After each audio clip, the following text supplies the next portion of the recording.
ഡൽഹിയിൽ തിരക്കിട്ട ചർച്ചകളാണ് നടക്കുന്നത്. എന്താണ് ഇന്ന് നടക്കാൻ പോകുന്നതെന്ന ആകാംക്ഷയിൽ ഉത്തരേന്ത്യയിലെ മാധ്യമങ്ങളെല്ലാം കാതും കണ്ണും കൂർപ്പിച്ചിരിക്കുകയാണ്. എന്താണ് ഡൽഹിയിലെ ചർച്ചയ്ക്ക് പിന്നിൽ? നേരിയ സൂചനകൾ മാത്രമാണ് ഇപ്പോൾ ലഭിച്ചുകൊണ്ടിരിക്കുന്നത്. ഇതുവരെയും ഇന്ത്യ പാകിസ്ഥാനെതിരെ ഒരു ആക്രമണമല്ല നടത്തിയിരുന്നത്, പ്രതിരോധമാണ്. അങ്ങോട്ട് കയറിയടിച്ചത് തീവ്രവാദ കേന്ദ്രങ്ങളിൽ മാത്രം. എന്നാൽ കഴിയുന്നത് സൈനിക കേന്ദ്രങ്ങൾ വരെ ആക്രമിക്കാനാണ്. പക്ഷേ ഇന്ത്യ അത് ചെയ്തിട്ടില്ല. വ്യോമത്താവളങ്ങളിൽ പ്രതിരോധത്തിൻ്റെ ഭാഗമായി മാത്രമാണ് ചെറിയ ചില നീക്കങ്ങൾ നടത്തിയത്. അല്ലാതെ കാര്യമാത്ര പ്രസക്തമായി ഇന്ത്യ ഒരു ആക്രമണം നടത്തിയിട്ടില്ല. അടിക്കാൻ ഓങ്ങിയിട്ടേ ഉള്ളൂ, അടിച്ചിട്ടില്ല എന്ന് പറയുന്നത് പോലെയാണത്. പലപ്പോഴും ഇന്ത്യ അങ്ങനെയാണ്, ഒന്നും അടിക്കും, എന്തിനാണ് വെറുതെ, എൻ്റെ ഒരു അടിക്കില്ല അവൻ എന്ന് ഇന്ത്യക്ക് ഉത്തമ ബോധ്യമുള്ള കാര്യമാണത്. അങ്ങനെയുള്ള ഇന്ത്യ അടിച്ചാൽ അടിയിൽ ചിലപ്പോൾ ചിതറിപ്പോകും. ഈ ചില ചട്ടമ്പിമാരൊക്കെ വന്ന് വെല്ലുവിളിക്കുമ്പോൾ ഒന്ന് തട്ടിവിടും, പോടെ പോടെ. പക്ഷേ നല്ലൊരു അടി കൊടുത്താൽ ചിതറുന്നത് ചിലപ്പോൾ പല്ലായിരിക്കും. അതുപോലെയാണ് ഇന്ത്യയുടെ കാര്യം. ഇന്ത്യ ഒന്ന് ആഞ്ഞു വീശിയാൽ പാകിസ്ഥാൻ ചിതറിപ്പോകും, പല പീസാകും. ബലൂചിസ്ഥാൻ, സിന്ധ്, പാക് പഞ്ചാബ് മേഖല, പഷ്തൂണിസ്ഥാൻ, POK ഇങ്ങനെ പോന്ന് ഇത്രയും അങ്ങ് ചിതറിയാൽ പാകിസ്ഥാൻ പിന്നെ ഒന്നുമല്ലാതാകും. അങ്ങനെ ഒരു ഗതി വരുത്തണ്ട, ഇന്ത്യയായിട്ട് അങ്ങനെയൊന്നും ചെയ്യണ്ട എന്ന് വിചാരിച്ചിട്ടാണ് പലപ്പോഴും സംയമനം പാലിക്കുന്നത്. പക്ഷേ ഇവിടെ നോക്കാം, വാർത്തകൾ വരുന്നത് ഇങ്ങനെയാണ്. പാക് പ്രകോപനങ്ങൾക്ക് കനത്ത തിരിച്ചടി നൽകിയതായി ദൃശ്യങ്ങൾ സഹിതം ഇന്ത്യ വ്യക്തമാക്കുന്നുണ്ട്.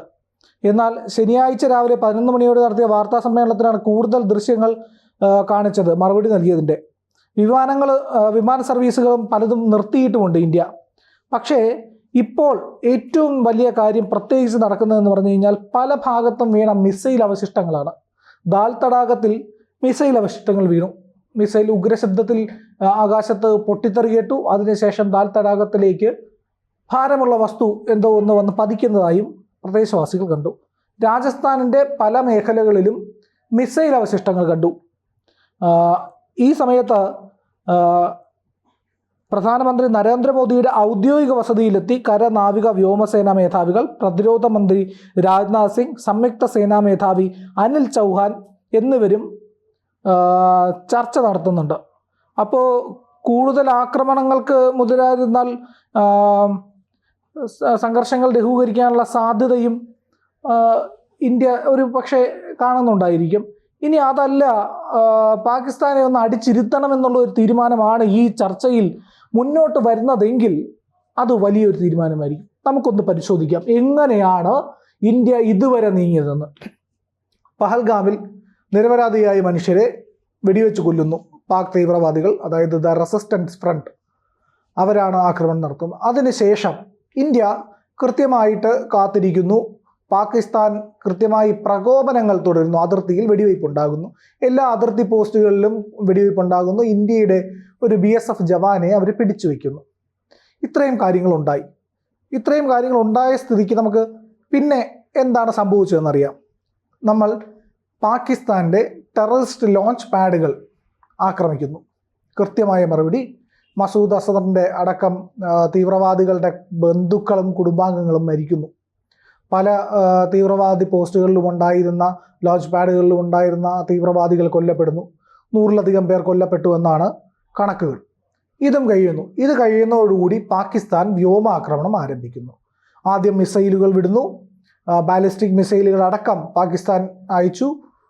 അതിനുശേഷം ഫത്ത എന്ന് പറയുന്നതാണ് അവരുടെ ബാലിസ്റ്റിക് മിസൈൽ, അതുവരെ അയച്ചു. അതൊക്കെ നിഷ്പ്രഭമാക്കി ഇന്ത്യ. പിന്നെ ഡ്രോണുകളുടെ മഴയായിരുന്നു. ഡ്രോണുകൾ എന്ന് പറഞ്ഞു കഴിഞ്ഞാൽ 100 കണക്കിന് ഡ്രോണുകൾ പാകിസ്ഥാൻ നമ്മുടെ ഇന്ത്യക്ക് നേരെ അയക്കുന്നു. ഇന്ത്യ അതെല്ലാം നിഷ്പ്രഭമാക്കുന്നു. ഇന്ത്യയുടെ സുദർശന ചക്ര, ഈ പറയുന്ന മിസൈൽ പ്രതിരോധ സംവിധാനങ്ങൾ, നമ്മളുടെ ബറാക്ക് പോലുള്ള സംവിധാനങ്ങൾ, ഇതെല്ലാം വെച്ചുകൊണ്ട് ഇന്ത്യ കൃത്യമായി തിരിച്ചടിക്കുന്നു. ഈ പറയുന്ന വ്യോമ പ്രതിരോധ രംഗത്തെ കരുത്തായി, ആ കരുത്ത്, ഇന്ത്യയുടെ കൈവശമുള്ള കരുത്ത് ഇന്ത്യ തെളിയിക്കുന്നു. കൃത്യമായ മറുപടി പാകിസ്ഥാനിൽ ലഭിക്കുന്നു. അത് ഓരോ ഘട്ടത്തിലും. അതിനുശേഷം പിന്നെയും ആക്രമണം തുടർന്നപ്പോഴാണ് ഇന്ത്യ എന്ത് ചെയ്തത്?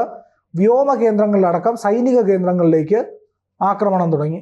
ഇന്ത്യ അത് മറുപടിയായിട്ടാണ്, അല്ലാതെ ഒരു സിവിലിയനെയും ഇന്ത്യ കൊല്ലാൻ ആഗ്രഹിച്ചിട്ടില്ല, കൊന്നിട്ടുമില്ല. പക്ഷേ അവിടെയൊക്കെ സ്വാഭാവികമായി ഉണ്ടാകുന്ന ആൾക്കാരൊക്കെ കൊല്ലപ്പെട്ടിരിക്കാം, ഈ പറയുന്ന സൈനിക ഉദ്യോഗസ്ഥർ കൊല്ലപ്പെട്ടിരിക്കാം. പക്ഷേ പാകിസ്ഥാൻ ഈ പറയുന്ന കൊല്ലപ്പെട്ട ഒരാളുടെ കണക്ക് പുറത്തുവിട്ടില്ല. നമുക്കറിയാവുന്നതാണ്, ചരിത്രത്തിൽ മരിച്ച സ്വന്തം സൈനികരുടെ മൃതദേഹങ്ങൾ പോലും ഏറ്റുവാങ്ങാൻ തയ്യാറല്ലാത്ത ആൾക്കാരാണ് പാകിസ്ഥാനികൾ. അങ്ങനെ ഒരു കാര്യം നടത്തുന്നവരാണ്. അവർ തിരസ്കരിക്കുക. അവസാനം ഇന്ത്യയാണ് അവരുടെ മതാചാര പ്രകാരം അവരുടെ മൃതദേഹങ്ങൾ വേണ്ട റെസ്പെക്റ്റ് കൊടുത്ത് സൈനിക ബഹുമതികളോടെ ഇതോടുകൂടി സൈനിക അംഗീകാരം കൊടുത്ത്, ശത്രുവിനുള്ള സൈനിക ആദരവ് കൊടുത്ത് മൃതദേഹം സംസ്കരിക്കുന്നു. പക്ഷേ പാകിസ്ഥാൻ ഇവിടെ ചെയ്തുകൊണ്ടിരിക്കുന്നത് ഇതല്ല. ഈ പറയുന്ന യാതൊരു മര്യാദയും സ്വന്തം സൈനികർക്ക് പോലും കൊടുക്കാറില്ല. അഫ്ഗാനിസ്ഥാനിലുണ്ടായിരുന്ന പാകിസ്ഥാന്റെ റെഗുലർ ആർമിയുടെ സോൾജേഴ്സ് ആയിട്ടുള്ള സൈനികർ അവരെ താലിബാനികളാക്കി അങ്ങോട്ട് വിട്ടതായിരുന്നു. അവരെ പോലും പിന്നീട് പാകിസ്ഥാൻ തള്ളിപ്പറഞ്ഞു, ഞങ്ങളുടെ ആൾക്കാരും അവിടെ ഇല്ല എന്ന്. അവർ പലരെയും പിന്നീട് അവർ തിരിച്ച് ബോർഡർ ക്രോസ് ചെയ്യാനെത്തുമ്പോൾ വെടിവെച്ച് കൊല്ലുകയും ചെയ്തു. പാകിസ്ഥാൻ തന്നെ സ്വന്തം സൈനികരെ അങ്ങോട്ട് ജിഹാദിനായിട്ട് അയച്ചിട്ട് അവരെ കൊന്നുകളയുകയും ചെയ്തു. അങ്ങനെയൊക്കെ ചെയ്ത പാകിസ്ഥാനാണ് ഇപ്പോൾ ഇന്ത്യക്ക് ഏറ്റവും വലിയ പ്രകോപനം സൃഷ്ടിച്ചുകൊണ്ടിരിക്കുന്നത്. പാകിസ്ഥാന്റെ ലക്ഷ്യത്തിൽ ദില്ലി വരെ ഉണ്ട് എന്നുള്ള വിവരങ്ങളും ലഭിക്കുന്നുണ്ട്. അപ്പോൾ എനിക്ക് തോന്നുന്നു ഇപ്പോൾ ലഭിക്കുന്ന സൂചനകൾ ദേശീയ മാധ്യമങ്ങളെല്ലാം ഇന്നെന്തോ സംഭവിക്കാനിരിക്കുന്നു എന്നുള്ള കാര്യങ്ങളൊക്കെ പറയുമ്പോൾ എനിക്ക് തോന്നുന്നത് പാകിസ്ഥാൻ ഇന്ത്യയുടെ തലസ്ഥാനം ലക്ഷ്യം വെച്ചിട്ടുണ്ടെങ്കിൽ അതിനൊരു മറുപടി എന്ന നിലയ്ക്കാണ് ഒരു കാര്യം നമ്മൾ ചെയ്തതാണ്. ഷഹബാസ് ഷെരീഫിൻ്റെ വലിയ കൊട്ടാര സമാനമായ വസതിക്ക് 20 കിലോമീറ്റർ അപ്പുറത്തേക്ക് നമ്മളൊരു മിസൈൽ അടിച്ച് ഒന്നൊരു സൂചന കൊടുത്തു. അവിടെ ആർക്കും കൊല്ലപ്പെട്ടിട്ടൊന്നുമില്ല. ഒരു സൂചന കൊടുത്തു, ഞങ്ങൾക്ക് ഇത് ചെയ്യാൻ കഴിയും, അല്പം 20 കിലോമീറ്റർ അല്ലേ അങ്ങോട്ടൊന്ന് നീക്കിയിട്ടാൽ നിങ്ങളുടെ പ്രധാനമന്ത്രിയുടെ വസതി ഞങ്ങളുടെ കൈക്കുള്ളിലാണ് എന്നുള്ളത് ഇന്ത്യ കാണിച്ചു കൊടുത്തു. അവരുടെ മിസൈൽ പ്രതിരോധ സംവിധാനങ്ങൾ അവരെ തകർത്തു. പക്ഷേ ഇനിയും പാകിസ്ഥാന് മനസ്സിലാകാത്ത ഒരു കാര്യം, ഇന്ത്യ ഇതുവരെ അടിച്ചിട്ടില്ല എന്നുള്ളതാണ്. ഇന്ത്യ തട്ടി വിട്ടതാണ്, അടിച്ചിട്ടില്ല എന്നുള്ളത്. അടിച്ചിരുന്നെങ്കിൽ പാകിസ്ഥാന്റെ മിച്ചം പോലും ഉണ്ടായില്ല എന്നുള്ളത്. ഒരുപക്ഷെ ഇന്ന് നടക്കുന്ന ചർച്ച ആ അടിയെ പറ്റിയായിരിക്കും. അടി കൊടുക്കണം, അടി കൊടുക്കാതെ ഇവൻ ഒതുങ്ങില്ല എന്നുള്ള കാര്യം മനസ്സിലായത് കൊണ്ടായിരിക്കാം ഡോവലും അമിത്ഷായും രാജ്നാഥ് സിംഗും പ്രധാനമന്ത്രിയും സൈനിക മേധാവികളുമെല്ലാം ഒന്നിച്ചിരുന്ന് ഒരു ചർച്ച നടത്തുന്നത്. പാകിസ്ഥാൻ പ്രകോപനപരമായ രീതിയിൽ സൈനിക മുന്നേറ്റം നടത്തുന്നുണ്ട്. സൈനിക നീക്കത്തെ കൃത്യമായി നിരീക്ഷിക്കുന്നതായി നമ്മുടെ പ്രതിരോധ സെക്രട്ടറിയും പറഞ്ഞിട്ടുണ്ട്. അപ്പോൾ പാകിസ്ഥാൻ അങ്ങനെ ഒരു നീക്കത്തിലാണ്, നമ്മുടെ അതിർത്തി കടന്നു വരാനുള്ള നീക്കത്തിലാണെങ്കിൽ അവർക്ക് കൃത്യമായ മറുപടി കൊടുക്കും. അതായത് 1971 പറഞ്ഞത് ഇന്ത്യയിലേക്ക് അവർ വരുമ്പോൾ അവിടുത്തെ സൈനികരോട് പറഞ്ഞാണ്, ഊൺ നമ്മൾ അമൃത്സറിൽ കഴിക്കും, അത്താഴം നമ്മൾ ദില്ലിയിൽ കഴിക്കും എന്നാണ് അവരുടെ സൈനികരോട് പറഞ്ഞത്. അത്താഴം കഴിക്കാൻ ജീവനോടെ ഉണ്ടായിട്ട് വേണ്ടേ? അത്തരത്തിൽ ഇന്ത്യ മറുപടി കൊടുത്താൽ പാകിസ്ഥാൻ സേന ഇപ്പോൾ ഇന്ത്യയുടെ അതിർത്തി ലക്ഷ്യമാക്കി മാർച്ച് ചെയ്യുന്ന പാകിസ്ഥാൻ സേനയ്ക്ക് അത് വലിയൊരു തിരിച്ചടിയാകും. ഇന്ത്യ എന്തെങ്കിലും ചെയ്താൽ ഇന്നത്തെ നടപടി മുന്നോട്ട് പോക്ക് ഇതാവാനുള്ള എല്ലാ സാധ്യതകളുമുണ്ട്.